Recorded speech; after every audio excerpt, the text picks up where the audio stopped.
સરદાર વલ્લભભાઈ પટેલની 150મી જન્મ જયંતિ વર્ષ નિમિત્તે વિધાનસભા વાઇઝ યુનિટી માર્ચ એકતા પદયાત્રાનો પ્રારંભ જૂનાગઢથી તારીખ 9 નવેમ્બરના રોજ થશે। મુખ્યમંત્રી શ્રી ભૂપેન્દ્રભાઈ પટેલની પ્રેરક ઉપસ્થિતિમાં યુનિટી માર્ચનો કાર્યક્રમ યોજાનાર છે। એ જ દિવસે જૂનાગઢનો આઝાદી દિવસ પણ હોય।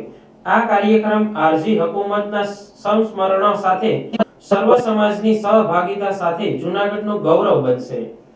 વડાપ્રધાન નરેન્દ્રભાઈ મોદીના નેતૃત્વમાં સરદાર વલ્લભભાઈ પટેલની 150મી જન્મ જયંતિ વર્ષની રાષ્ટ્રીય એકતા દેશ પ્રથમના ભાવ સાથે ઉજવણી થઈ રહી છે।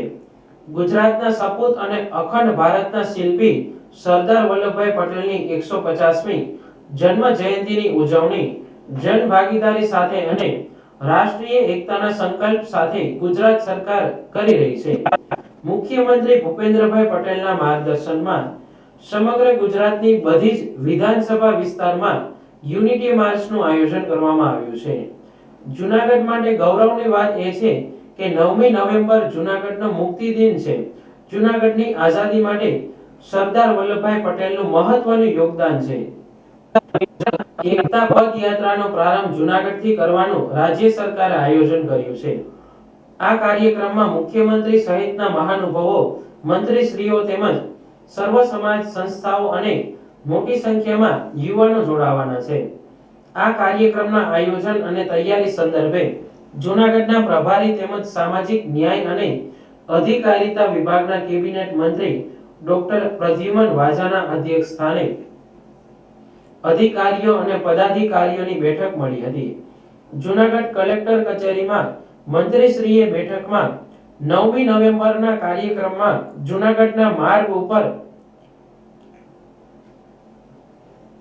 ટેબ્લો સાથે યોજાનાર યુનિટી માર્ચના કાર્યક્રમમાં શહેરીજનો, સંસ્થાઓ, સર્વ સમાજના લોકો તેમજ પરંપરાગત વેશ પરિધાનમાં કલાકારો અને સન્માનિત શ્રેષ્ઠીઓને આરજી હુકુમતના લડવૈયાઓના પરિજનોના સહભાગી થાય તે માટે માર્ગદર્શન આપ્યું હતું।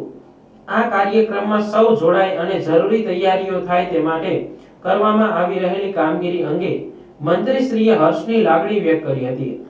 આ કાર્યક્રમ રાષ્ટ્રીય એકતાનો કાર્યક્રમ છે અને દેશ માટે સમર્પિત રાષ્ટ્રીય એકતા માટે હર હંમેશ કાર્યરત રહેવા માટે સામાજિક દાયિત્વને ઉજાગર કરવાનો કાર્યક્રમ હોય।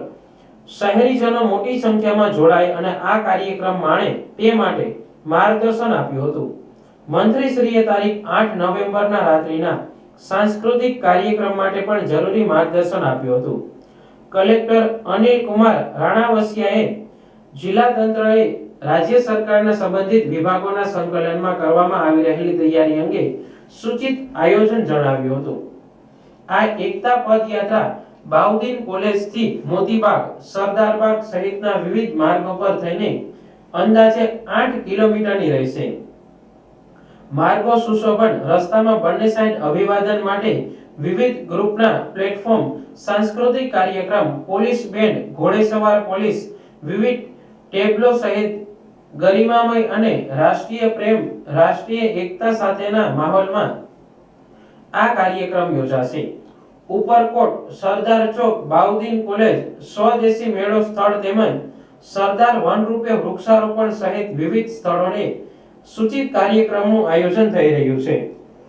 જૂનાગઢના ધારાસભ્ય સંજયભાઈ કોરડિયા, મેયર ધર્મેશભાઈ પોશિયા, શહેર પ્રમુખ ગૌરવભાઈ રૂપારેલિયા, અગ્રણી નિર્ભયભાઈ પુરોહિત સહિતના સંગઠનના પદાધિકારીઓએ પણ આ કાર્યક્રમ જૂનાગઢ માટે ગૌરવ અને રાષ્ટ્રીય એકતાનો કાર્યક્રમ હોય સૌની સહભાગિતા સાથે તૈયારી કરવામાં આવી રહી હોવાનું જણાવ્યું હતું। વિવિધ યુવા વિકાસ અધિકારી નીતાબેન વાળાએ વિવિધ ટીમો દ્વારા કરવામાં આવનાર કામગીરી અંગેનું પ્રેઝન્ટેશન રજૂ કર્યું હતું। પ્રાંત અધિકારી ચરણસિંહ ગોહિલે પણ આ કાર્યક્રમ માટે કલેક્ટર શ્રીના માર્ગદર્શનમાં વિવિધ સમિતિઓ દ્વારા થનાર કામગીરીની માહિતી આપી હતી। મીટિંગના પ્રારંભે કલેક્ટર શ્રીએ મંત્રી શ્રીનું જૂનાગઢ જિલ્લાના પ્રભારી તરીકે નિયુક્તિ બદલ સ્વાગત કરી જિલ્લા વહીવટી તંત્ર વતી મંત્રી શ્રીને આવકાર્યા હતા। આ બેઠકમાં મ્યુનિસિપલ કમિશનર તેજસ પરમાર, જિલ્લા વિકાસ અધિકારી હસમુખ પટેલ, એસપી સુબોધ ઓડેદરા સહિતના અધિકારીઓ અને પદાધિકારીઓ ઉપસ્થિત રહ્યા હતા.